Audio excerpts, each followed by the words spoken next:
All right, everybody, welcome back to Proverbs Every Day. My name is DJ. We're doing Proverbs 3 today, and I'm a little crunch for time, so we're going to get right into this. But of course, oh, gotta have the theme song, right? It's time for Proverbs every day. Words of wisdom show you the way. Every month a whole new look, different version of the book. Reading the whole chapter each calendar day. Proverbs every day. Proverbs every day.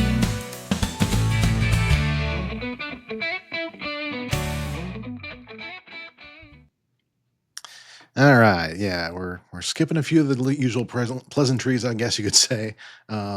I yeah. I want to say more, but I can't. I really have to go. So I have about maybe 15 minutes tops that I can do this for. So I'm going to try and get through this without rushing unnecessarily. And yeah, let's do this here today. All right. Proverbs 3. We're reading in the New Living Translation. My child, and this is also my son in some areas, but my child, never forget the things I have taught you. Store my commands in your heart. If you do this, you will live many years, and your life will be satisfying. Never let loyalty and kindness leave you. Tie them around your neck as a reminder. Write them deep within your heart.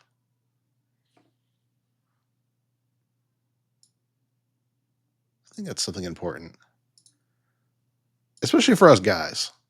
Uh, to It's easy for us to talk about loyalty. It's not as easy for us to talk about kindness, and so it's a good reminder for us. Then you will find favor with God, sorry, with both God and people. You will earn a good reputation.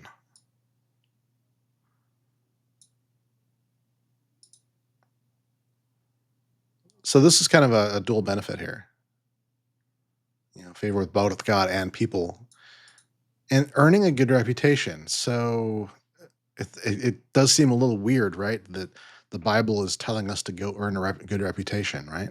Well, when you really think about that, if we have a good reputation, people will either think about who we are or who we represent. In this case, I really do think it's about who we represent. And so it's about saying that because we are writing these things deep within our hearts, we are very concerned about the way God wants us to be. That has benefits for you as well. And so my good reputation is because I'm following the will of God, not because I'm doing things to please you, but it just so happens that those two are compatible. And so yeah, so it's a good notion. Verse 5. Trust in the Lord with all your heart and do not depend on your own understanding. It's a pretty common phrase, right? We hear that a lot. Seek his will in all you do, and he will show you which path to take.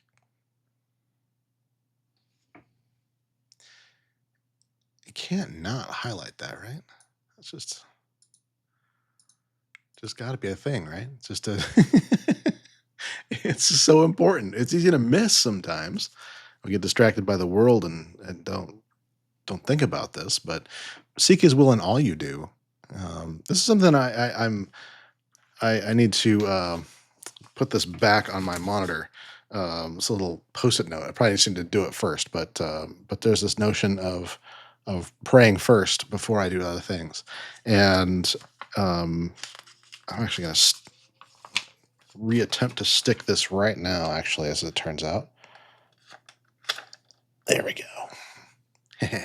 And the reason I'm doing that, I just realized I did that with my small camera, not with a big camera on, but the reason that we're doing pray first. Oh, is that not focusing? That is not focusing. Okay, well, I guess that's part of our gig today. But I am actually in the process of contacting new people and reaching out in ways that I've never reached out before, and it's a daunting process. Well, if I spend some time ahead of time praying about who I should contact today and say, Lord, I'm seeking you out on this. I want you to show me who I should be reaching out to today. Um, there's a list, there's a huge list, and it's daunting. And so having God show me who he wants me to reach out to today is an appropriate thing to do. And so that's the way I am. I need to remind myself to do that. Otherwise, I just got caught up in I did this today. I get caught up in other things going on and I just, I get late and, it's just not good. So don't depend on your own understanding. Seek God's will. Verse 7. Don't be impressed with your own wisdom. Instead, fear the Lord. Fear the Lord. Fear the Lord. Fear the Lord. And turn away from evil. Then you will have healing for your body and strength for your bones. It's kind of an interesting thing to say right after uh, fear the Lord, turn away from evil. Then you'll have healing for your body and strength for your bones. Not good success or anything like that. Well, you will, but in this passage, it's all of a sudden it's about healing for your body. It's kind of amazing. Honor the Lord with your wealth and with the best part of everything you produce. Then he will fill your barns with grain, and your vats will overflow with good wine.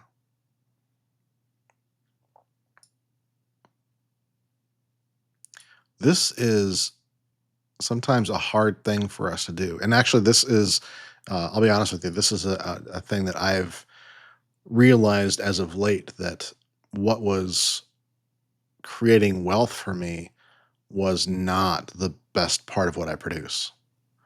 And so it it has been a good alignment for me to bring that into um, kind of focus as far as like making sure that what I'm focused on is the best part of everything I produce to honor the Lord. And that is uh, risky in terms of some of these things, but I believe in verse 10 that he will fill your barns with grain and your vats will overflow with good wine. In other words, you won't have to worry about money. You don't have to worry about your wealth. You won't have to worry about these things.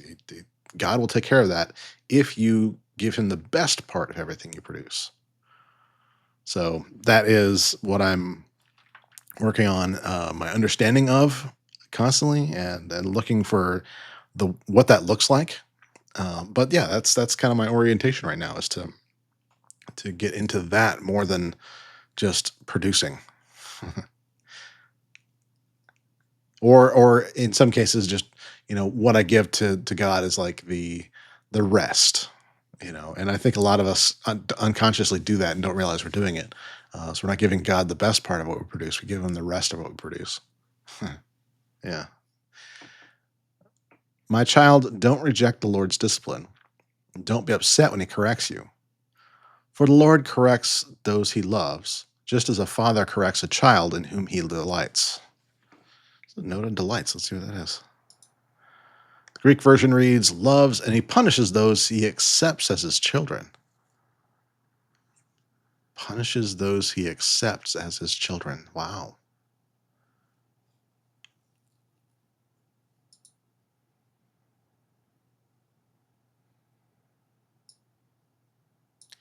We don't think of correction that way. Let me get that one more time. Punishes those he accepts. That's wild.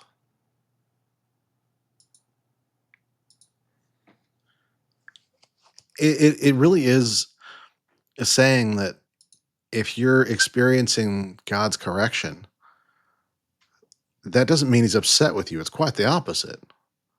What that means is that the Lord corrects you because of how much he loves you and he wants you to be successful. In other words, he has accepted you.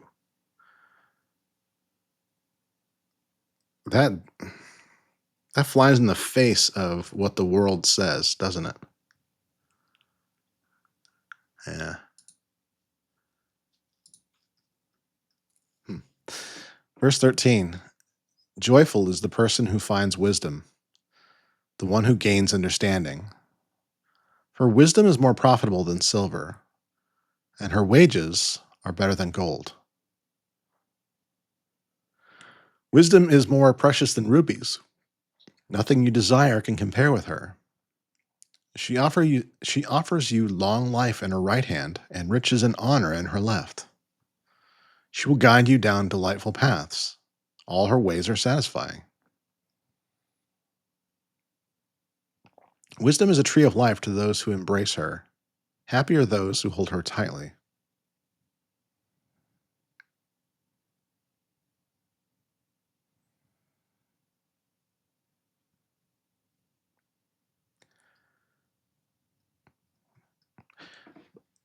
Verse 19. By wisdom the Lord founded the earth. By understanding he created the heavens. By his knowledge the deep fountains of the earth burst forth, and the dew settles beneath the night sky. Awesome stuff. My child, don't lose don't yeah. We talked about this the other day, but and we've talked about this before, but just how awesome this is that by wisdom the Lord founded the earth. That everything that was created was put under that structure. It's just really it's really awesome, and I geek out about it all the time. Verse 21. My child, don't lose sight of common sense and discernment. Hang on to them, for they will refresh your soul. They are like jewels on a necklace. They will they keep you safe on your way. Your feet will not stumble. You can go to bed without fear. You will lie down and sleep soundly. You do not need to be afraid of sudden disaster, the destruction that comes upon the wicked. For the Lord is your security. He will keep your foot from being caught in a trap. Do not withhold good from those who deserve it when it's in your power to help them.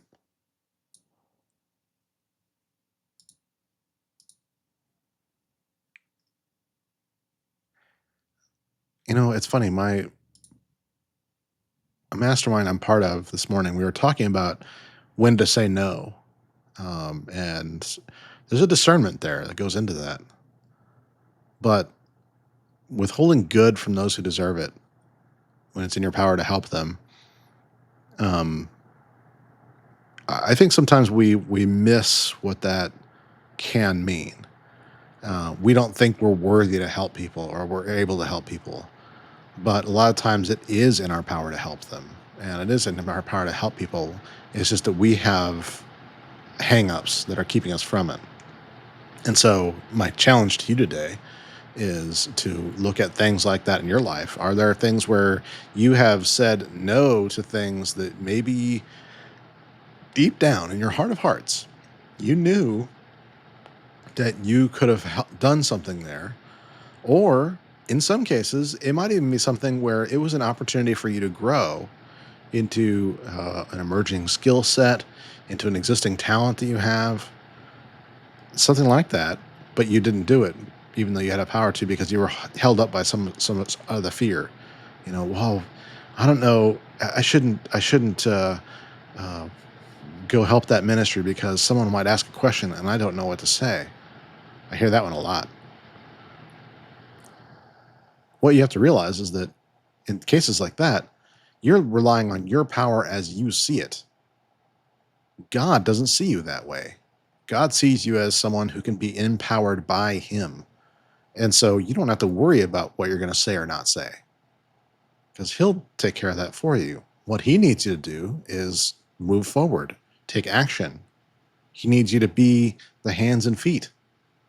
So a lot of times it is in our power to help people.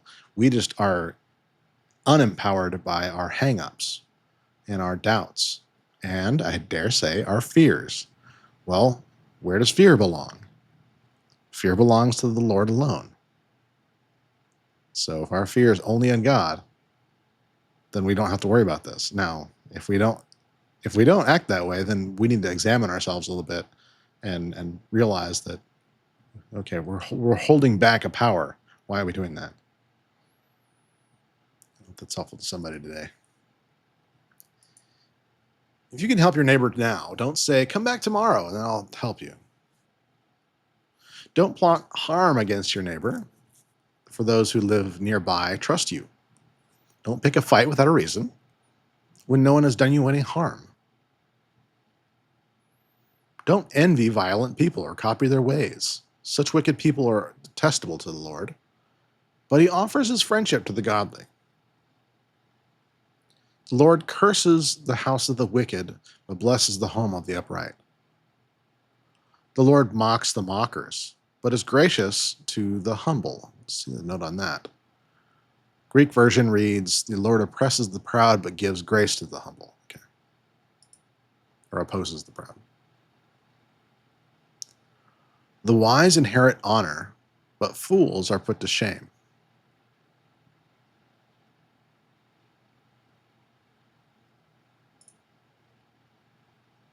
Yeah, lots of good stuff. Very good stuff. Anyway, logistically, as I mentioned, I do have to hit the road here, but let's see. Depending on when you're watching this, you might see it live. It might not, but I am planning on doing a broadcast tomorrow for Acts 3. Tomorrow, today. My goodness gracious me, my brain. But I am planning a noon broadcast of Acts 3 today, and or whenever you're seeing this.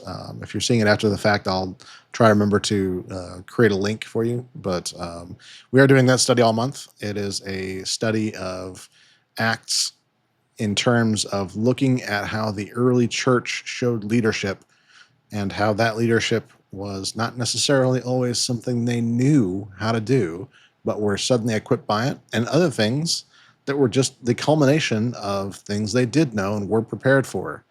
And so it's already been a fun thing with just 2 chapters in, but all throughout the month of April we'll be doing this, and so that is that fun.